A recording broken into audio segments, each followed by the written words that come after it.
സഭാപ്രസംഗൻ 3-ാം അധ്യായം 1 മുതൽ 22 വരെയുള്ള വാക്യങ്ങൾ. എല്ലാറ്റിനും ഒരു സമയമുണ്ട്. ആകാശത്തിനും കീഴുള്ള സമസ്ത കാര്യത്തിനും ഒരവസരമുണ്ട്.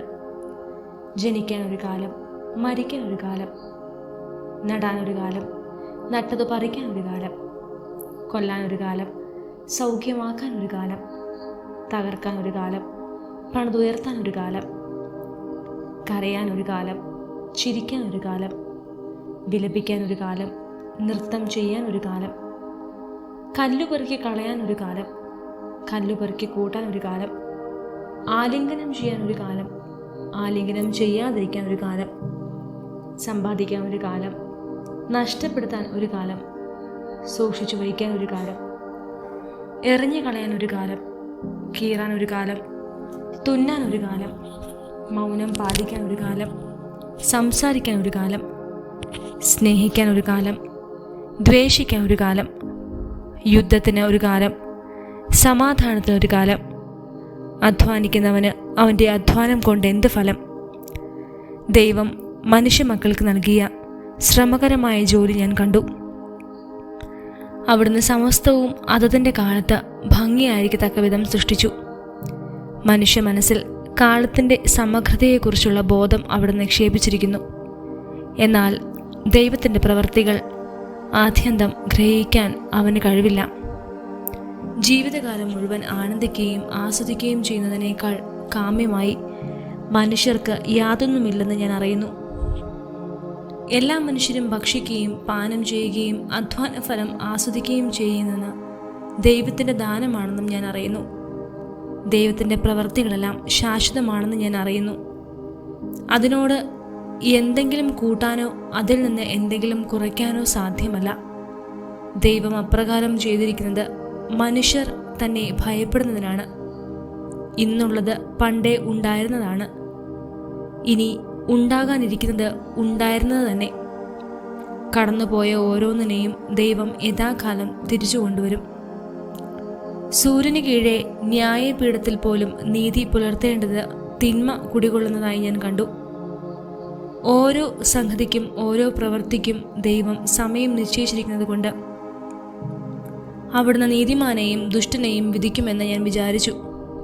മനുഷ്യമക്കൾ വെറും മൃഗങ്ങളാണെന്ന് അവരെ കാണിക്കാൻ വേണ്ടി ദൈവം അവരെ പരീക്ഷിക്കുകയാണെന്ന് ഞാൻ കരുതി. എന്തെന്നാൽ മനുഷ്യമക്കളുടെയും മൃഗങ്ങളുടെയും ഗതി ഒന്നു തന്നെ. ഒന്ന് ചാകുന്നത് പോലെ മറ്റേത് ചാകുന്നു. എല്ലാറ്റിനും ഒരേ ശ്വാസമാണുള്ളത്. മനുഷ്യന് മൃഗത്തേക്കാൾ യാതൊരു മേന്മയുമില്ല. എല്ലാം മിഥ്യയാണ്. എല്ലാം ഒരിടത്തേക്ക് പോകുന്നു.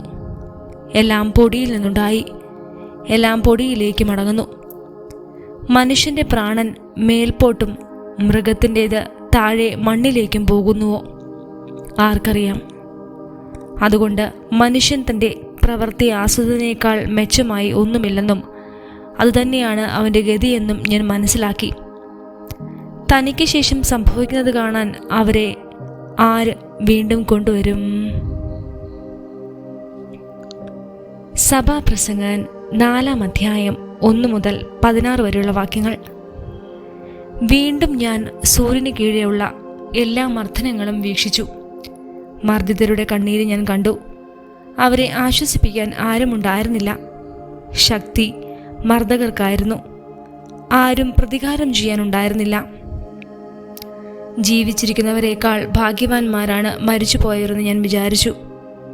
എന്നാൽ ഇരു കൂട്ടരെയുംകാൾ ഭാഗ്യവാന്മാർ ഇനിയും ജനിച്ചിട്ടില്ലാത്തവരും സൂര്യന് കീഴെ നടക്കുന്നതിന് മക്കൾ കണ്ടിട്ടില്ലാത്തവരുമാണ്. എല്ലാ അധ്വാനവും എല്ലാ വൈവിധ്യവും മനുഷ്യരുടെ പരസ്പരാർത്ഥങ്ങളുടെ ഫലമാണെന്ന് ഞാൻ ഗ്രഹിച്ചു. ഇതും മിഥ്യയും പാഴ്വേലയുമാണ്. ഭോഷൻ കൈയും കെട്ടിയിരുന്ന് ക്ഷയിക്കുന്നു. ഒരു പിടി സ്വസ്ഥതയാണ് ഇരു കൈകളും നിറയെയുള്ള അധ്വാനത്തേക്കാൾ പാഴ്വേലയുംക്കാൾ ഉത്തമം. സൂര്യന് കീഴെ വീണ്ടും ഞാൻ മിഥ്യ കണ്ടു. പുത്രനോ സഹോദരനോ ആരുമില്ലാത്തവനും അധ്വാനത്തിന് അറുതിയില്ല. ധനം എത്രയായാലും അവന് മതി വരുന്നില്ല. ആർക്കു വേണ്ടിയാണ് അധ്വാനിക്കുകയും സന്തോഷങ്ങൾ ഉപേക്ഷിക്കുകയും ചെയ്യുന്നതെന്ന് അവൻ ചിന്തിക്കുന്നില്ല. ഇതും മിഥ്യയും പരിതാപകരവുമാണ്. രണ്ടുപേർ ഒരാളേക്കാൾ മെച്ചമാണ്. കാരണം അവർക്ക് ഒരുമിച്ച് കൂടുതൽ ഫലപ്രദമായി അധ്വാനിക്കാൻ കഴിയും. അവരിൽ ഒരുവൻ വീണാൽ അപരന് താങ്ങാൻ കഴിയും. ഒറ്റയ്ക്കായിരിക്കുന്നവൻ വീണാൽ താങ്ങാൻ ആരുമില്ല. അവൻ്റെ കാര്യം കഷ്ടമാണ്. രണ്ടുപേർ ഒരുമിച്ച് കിടന്നാൽ അവർക്ക് ചൂട് കിട്ടും. തനിച്ചായാൽ എങ്ങനെ ചൂട് കിട്ടും? ഒറ്റയ്ക്കായിരിക്കുന്നവനെ കീഴ്പ്പെടുത്താൻ സാധിച്ചേക്കാം. രണ്ടുപേരാണെങ്കിൽ ചെറുക്കാൻ കഴിയും. മുപ്പിരി ചുരട് വേഗം പൊട്ടുകയില്ല. നിർധനനെങ്കിലും ബുദ്ധിമാനുമായ യുവാവുമാണ് ഉപദേശം നിരസിക്കുന്ന വിഡ്ഢിയും വൃദ്ധനുമായ രാജാവിനേക്കാൾ ഭേദം.